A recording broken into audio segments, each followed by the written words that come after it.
One last Sunday Blitz, one last Ohio State game to break down. Happy New Year from Zach Boren and me, Austin Ward. I don't know how happy this show is actually going to be. We've had 2 days to think about the Cotton Bowl and Ohio State's 14-3 loss to Missouri, Zach. So I don't know if that's enough time to calm down or if that might just make it worse to think about what I had to watch on Friday night. And I'm sure what even in your sunny Florida destination down there, if that was enough to brighten your mood. It was tough. I've drank a lot more cocktails than I have going into New Year's Eve than I thought I would. That's for sure.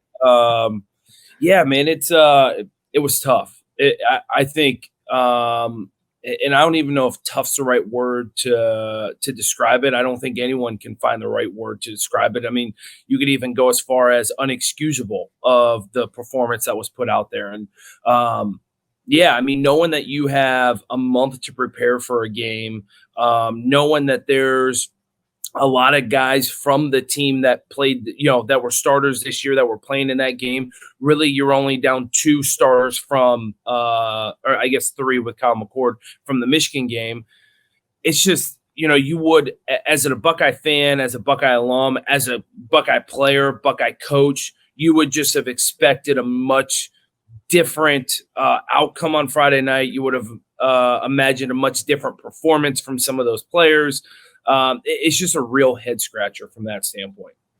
Yeah, and I think I'm not trying to have this both ways because I said throughout December, like the outcome in that game is not really going to materially change anything. It doesn't help you beat Michigan. It doesn't put you back in the college football playoff. And so I can certainly understand that losses happen when you play the game. And I don't think like it wasn't an all or nothing. Ohio State has to win the Cotton Bowl or else situation for me. I'm not trying to use hindsight or revise my feelings about it.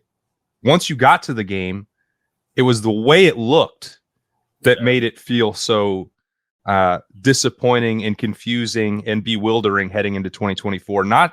They could have lost the game and had positives, but outside of the defense, I don't know how you could look at that and feel like, well, that's a reassuring performance after all the things that you mentioned in the month of December, Zach. Yeah, we talked about this on the show leading up to the game and I said, this is a lose-lose for Ryan Day, no matter what. They're either going to go out there and lose the game and everyone's going to point the finger at him, or Devin Brown's going to go off. The team's going to look completely different. And Ryan Day's, the finger's going to get pointed at him again why things weren't changed previously. I hate to say it. This is like a massive loss for Ryan Day because not only did Devin Brown not perform well, not only did you lose the game, but in the way that you lost the game is even more kind of eye-opening and shocking. And that's the point that I think you're making is, Ryan Day was in a tough situation regardless going into this football game. But now knowing that, some assistant coaches didn't have their units ready to play going into, a New Year's Six bowl game, it's kind of like, hey, what are we doing? Now all the blame's getting pointed even more at Ryan Day, saying, hey, listen, you control these coaches, you control these players, which you and I, with a lot of knowledge inside the program and know what's going on, no, that's not truly that's the case. I would argue that, the assistant coaches with their position groups have so much more say and so much more input in the way that their players perform during a game more than Ryan Day. I would say that 100%. But it's still, it's kind of like the buck stops here type of thing, right? And so many people are saying Ryan, wanting answers from him. It's a tough position that he's currently in. Yeah, I think that's leaving AT&T Stadium on Friday night. It was much easier for me to look at that. And I didn't think that, certainly when you look at the defense, okay, there was no question about the effort. And that was across the board. All 3 levels had encouraging moments. And you hold an SEC team, a top 20 offense to 14 points. That should be good enough for Ohio State to win the game. So let's set that stuff aside. But when we're talking about player effort, I thought it was fine. Now, we can quibble a little bit with maybe some of the offensive line moves, plays, blocks, decisions, all of that stuff. But when you're talking about preparing the team to play, that falls more on the coaching staff. Ryan Day's at the top, and then you delegate responsibility to manage the units, manage the snaps, manage, schematic, all that stuff. Ryan Day cannot do all of that. And no, I know, but this is what I'd argue, though, is I look on social media and everyone's pointing to Urban Meyer. I played for Urban. I love Urban, right? Everyone says, oh, Urban had a different mentality. That I'm going to call BS on that. It is those assistant coaches that were under Urban had all of their units ready to play. Like that Right. was the difference, is that there was a difference in attitude from the assistant coaches rather than the head coaches. I would almost compare that Ryan Day's just as intense as Urban Meyer behind closed doors. Urban just carried it over into the public eye so people saw that, right? Ryan Day's just as intense, and it has the same standard that Urban does. There are multiple assistant coaches that are not upholding the level a standard that Ryan Day has for himself and has for the program, and that's where the kind of the miscommunication is. That's where the things aren't aligning within this program, and that's where people need to step up. I think there's some assistant coaches that, quite honestly, need to be shown the door. I think there's some assistant coaches that, quite honestly, if they are left on staff, need a little bit of a standard or ego check from the standpoint of, hey, I'm at Ohio State. That doesn't mean I can, sit on my hands and kick back. I need to work my ass off still. And I need to make sure that my units are ready to play every single game. That's the difference. Yeah. I think that part is what's most clear, Zach, is that, and why the only reason I tie that back to Ryan Day is that he is the ultimate decision maker. I'm not saying Friday night Ryan Day did a poor job managing the program directly, but we saw what the result was. And I think that it's a culmination, and I'm more tying this back to Michigan. That game had a lot more consequence to it. And if you look at some of the issues where Ohio State has come up short, the special teams breakdowns have been going on for more than a year. There was no reason in the world to give Parker Fleming a new 2-year contract last offseason. Okay, so that's one hard decision, one coaching decision that the bill came due throughout the year. And then what do they have? 4 penalties on special teams in the Cotton Bowl. I don't know how that is even possible, but I did watch it happen. If you don't think that A, Kyle McCord, or B, Devin Brown, which we can set aside any kind of permanent evaluation on him. He only got to play 1 quarter, and he was clearly still injured. But then, Brock Glenn looked more prepared to go play for Florida State, even in a blowout, and was able to throw passes down the field in a way that Lincoln Kienholz wasn't apparently prepared to do on Friday night against Missouri. And again, it's true freshman. I'm not expecting him to go out and beat Missouri. That's probably not a reasonable standard. But if you felt like overall, including Kyle McCord from game 1 to 12, didn't take the steps that you wanted, well, is the quarterback's coach somebody that every other program in the country wants to hire? I don't think so.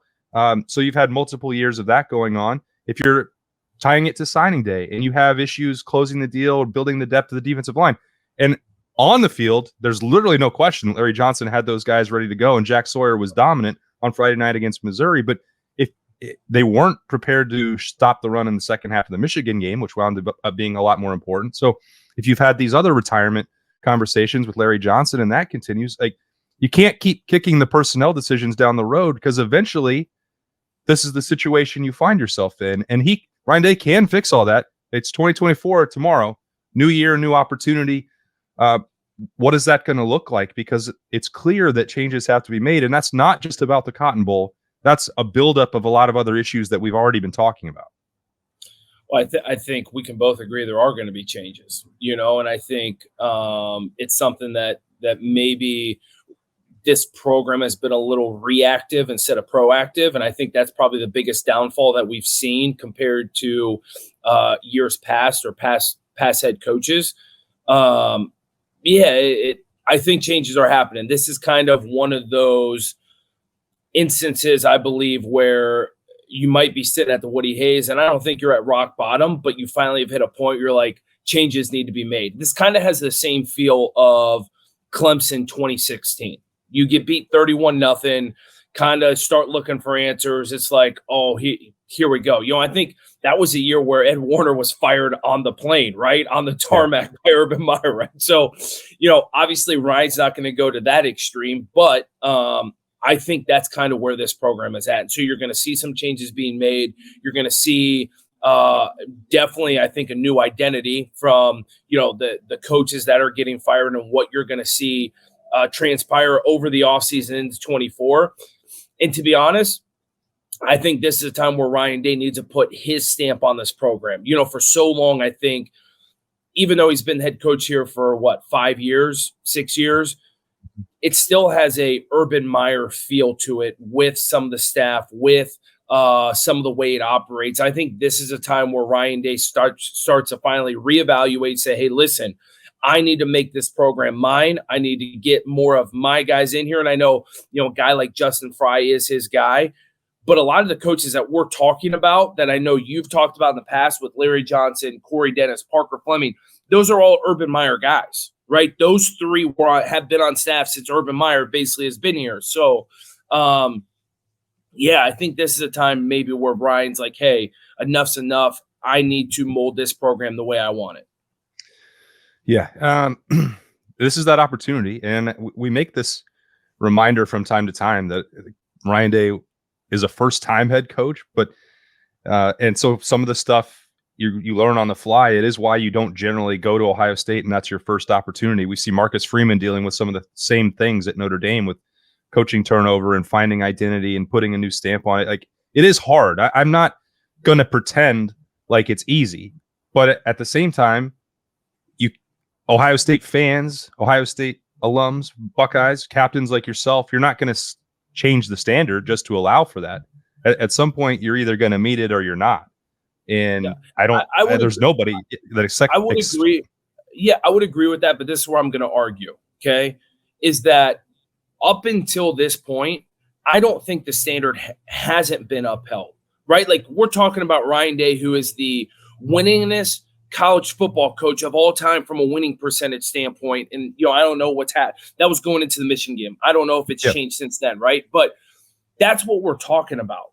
How is that not a standard that's being upheld? So for all these people that, want to point the finger at Ryan and bash Ryan and bash the program, that's BS. Like, we have not been there yet. Now, are we in a different place now than we were maybe a month ago? Yes, I would agree with that, but I don't think that's a standard. A standard can't be dropped in a month. Now, losing to the team up north 3 years in a row, something needs to be done.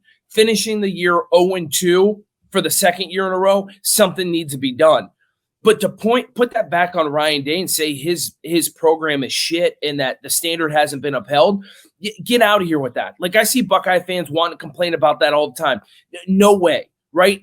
I think we've gotten to a point now where Ryan Day needs to take it upon himself, exactly what we've been talking about. This isn't a Ryan Day not upholding the standard thing, though. This is Ryan Day now finally saying, hey, listen, what's been done the last 2 years, especially finishing 0-2 and the way that we finished, unacceptable. Someone needs to pay for that.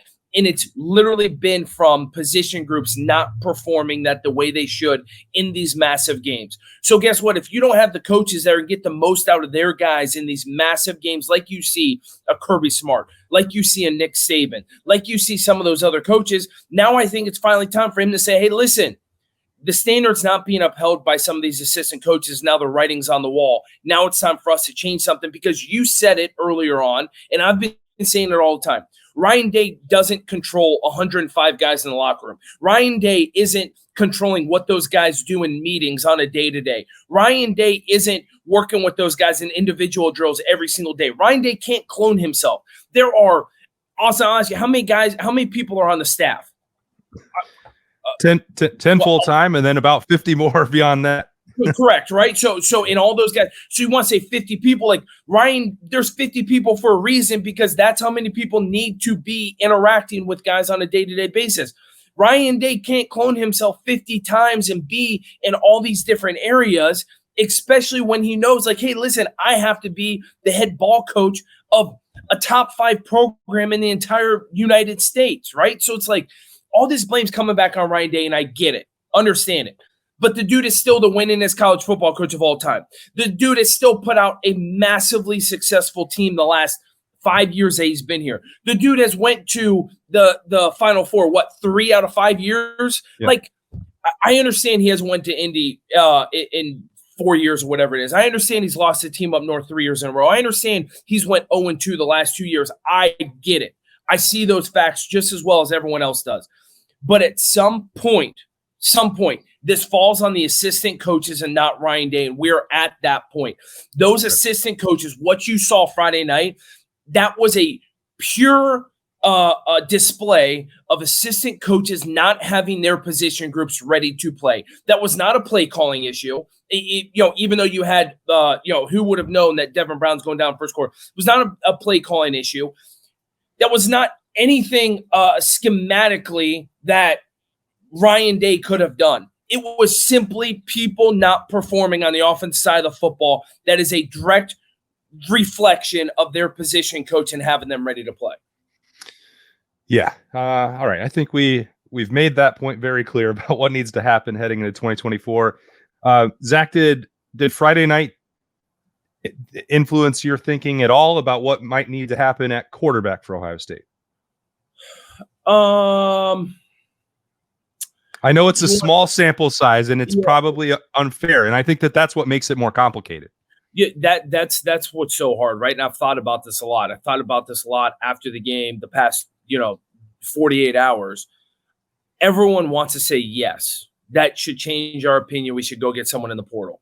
But I'd also argue the way the offensive line blocked Friday night and the inability for the quarterback to set his feet and throw the football and do what he's supposed to do as a quarterback. How do you form that opinion? How do you hold that against the quarterbacks? I was watching, the grades came out, right? Was it PFF or whatever? There were 28 dropbacks on Friday night. Quarterbacks had pressure on 14 of them. Pressure on 50% of your dropbacks. What are you supposed to do? Right? I mean, that's not I don't think you can say, hey, quarterbacks, you guys aren't going to be successful at Ohio State based off of what we saw Friday night. I just don't think that's true. So at this point, it doesn't change my opinion. I still think Ohio State would be great with the group that they have in that quarterback room for next year. But this is what I also will say to Ohio State, right? Any competition is welcome at Ohio State. You're expected to go toe-to-toe with the best dudes in the country to compete for your starting job. So if that means bringing in another veteran quarterback who has some success at the Division I level that's going to bring some competition, I'm all for it. Now, I don't think you promise that guy the starting job like a lot of these other transfers are doing, but I think if you're a transfer quarterback and you look at that quarterback room, you see the opportunity to go in there and compete. And I think that's the same thing you tell, Lincoln. I think that's the same thing that you tell Devin is, hey, listen, you're going to go out there and compete. You're going to have every opportunity to win the starting job, just like whoever is. But, I guess that's the way I view it. Yeah, I think that was the most outside of the overall 14-3 outcome. Like drilling down to that subplot, we all wanted to see what 4 quarters of Devin Brown was going to look like. That's from the outside. I'm sure for Ryan Day and trying to make his decision as he heads into spring football and everything moving forward, those were really valuable evaluations that got away. Now he had the rest of the bowl prep and a lot of work for Devin Brown there. So if he's comfortable with that, we'll know what those practices, how he actually viewed them by whatever decision winds up being made here. Will Howard is in the transfer portal. My understanding would be he's the only one who meets the level of criteria what Ohio State would be looking at. So whether they go get him or not, that's going to tell us what Ryan Day felt like about from the December in the development from Devin Brown, maybe more so than just that 1 quarter, because that's not enough. And that wouldn't even be fair to form an opinion off of that.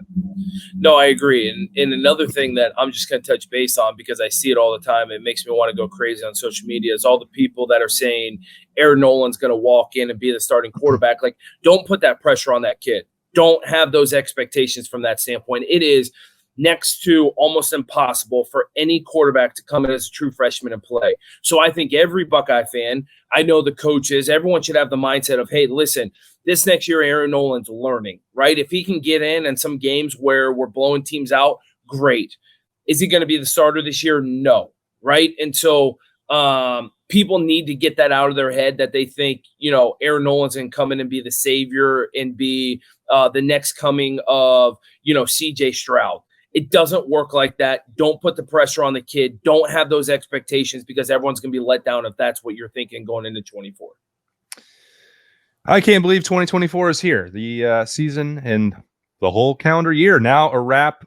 Zach, thanks so much for all of the Sunday blitzes throughout it. I wish we'd got to end on a happier one, but guess what? We can resolve for better ones in 2024. So, No doubt. The great news is it's New Year's Eve, so we have New Year's resolutions tonight to give, right? That's right. Everybody, yeah, we could just do a 3 and out of resolutions for Ohio State, but I think we already covered what they need to be on this show. So we thank everybody for joining us throughout the year on the podcast for these Sunday Blitzes. We hope you liked it. I love it when I get to hear from Zach Boren and get his insight on the Buckeyes. Zach, wish you all a happy New Year down there. Celebrate it, and we'll see you back in Ohio. Thank you. I appreciate it. It's been an awesome year, and 2024 is going to be a good one. I have a feeling. All right, on to the next one. For Zach, I'm Austin Ward. This has been the Sunday Blitz on the podcast. We'll talk to you later.